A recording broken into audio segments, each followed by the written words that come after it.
سلام و درود، حالتون چطوره؟ اول تشکر بکنم از شماهایی که کامنت میذارین، خوش آمد بگم به شماهایی که تازه وارد کانال شدین و کانال رو ساب دارین و بهتون بگم که الان میخوایم بررسی کنیم ببینیم آیا مشکلات شما حل میشه.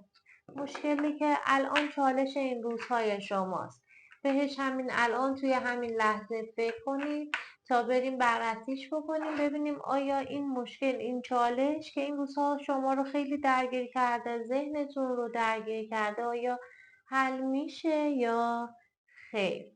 انتخابی نیست، اما من تفکیک میکنم که متوجه اون قسمتیش که مربوط به شماست بشید. به کارت انرژی بدین، تمرکزتون روی کارت ها باشه و یکی از چالش های این روزهاتون که خیلی شما رو درگیر کرده و دغدغه ذهنی این روزهای شماست رو از ذهنتون بگذرونید تا بریم ببینیم آیا حل میشه، چی قراره براش پیش بیاد.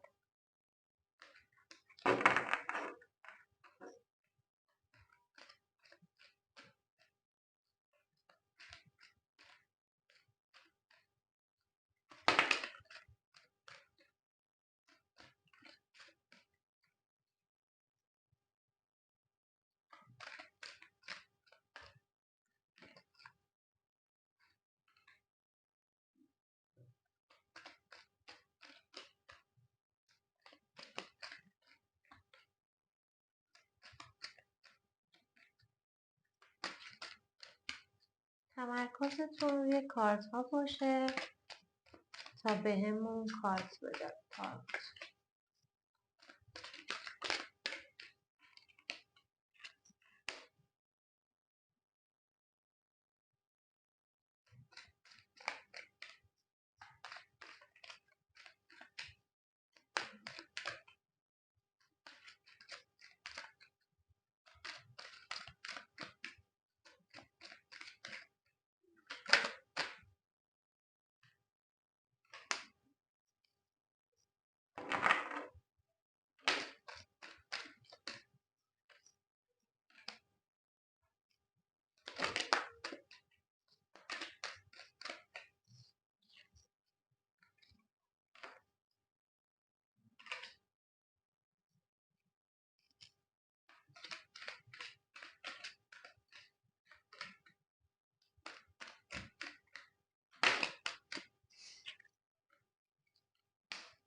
خب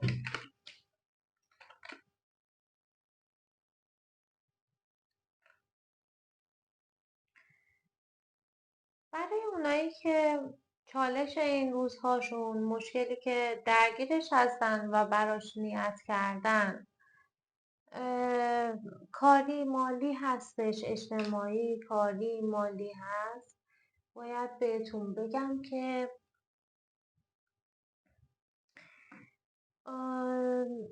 یه استوپ مالی دارین، یه سختی اینچنینی دارین میکشین و یه تأخیری توی کارتون افتاده که باعث شده شما خیلی اذیت بشید، ضرر کنید و باید صبر کنید این دوره رو بگذرونین. این تأخیر، این استوب برای شما کاملا لازمه و شما برای موفقیتتون 100% به این استوپه، به این کم آوردنه، به این تأخیره، به این زمانه نیاز داشتید.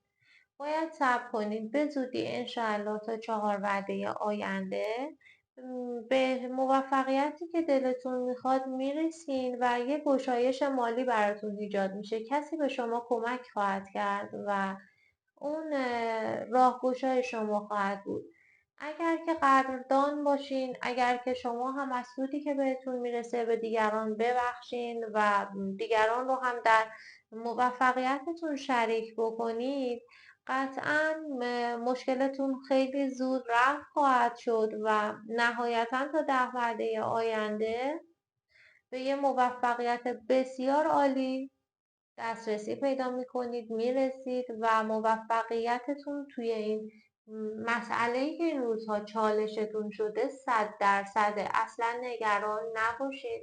این دوره تأخیر، این چالش برای شما کاملا لازم بوده تا شخصی که باید به شما کمک بکنه، تا اون کمکی که باید به شما برسه.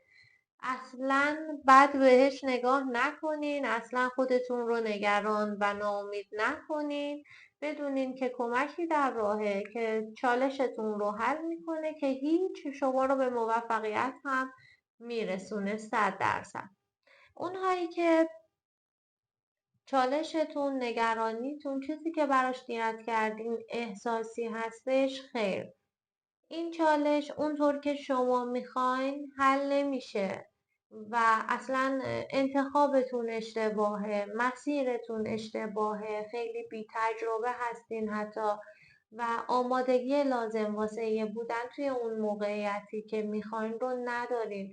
سختی هایی که الان دارین متحمل میشین، چالش هایی که در حال حاضر باهاش روبرو هستین، به خاطر اینه که انتخابتون درست نبوده، به خاطر اینه که اطلاعات کافی ندارین، به خاطر اینه که روحیتون چیزی نیست که بتونه توی اون موقعیت باشه، اون موقعیت رو بپذیره. زیادی حساس هستین و نمیتونین متمرکز بشین و شخصی بالا سر شما که اون متوجه این هست که شما توانایی بودن توی اون موقعیت رو الان ندارین، شاید آماتورین، شاید سنتون کمه و یا اگه احساسی بی تجربه هستین توی این زمینه نمیتونین هندلش بکنین و جلوی شما رو میخواد بگیره که شما به یه شکست بزرگتر نرسید. به هر حال این ناامیدی ادامه داره، حدودا تا 5 وعده آینده توی این ناامیدی هستین، اما بهتره که خوب به اطرافتون نگاه کنین. شما پوانهای مثبتی هم وسط این چالش میتونین پیدا کنین که مسیرتون رو تغییر بده و راه رو پیدا کنید. از این چالش خودتون رو بکشین بیرون، اما اونطور که میخواین پیش نمیره و به چیزی که میخواین نمیرسین. کاملا باید مسیرتون رو تغییر بدین و خودتون رو ارتقا بدین. روزتون بخیر. خدا نگهدار.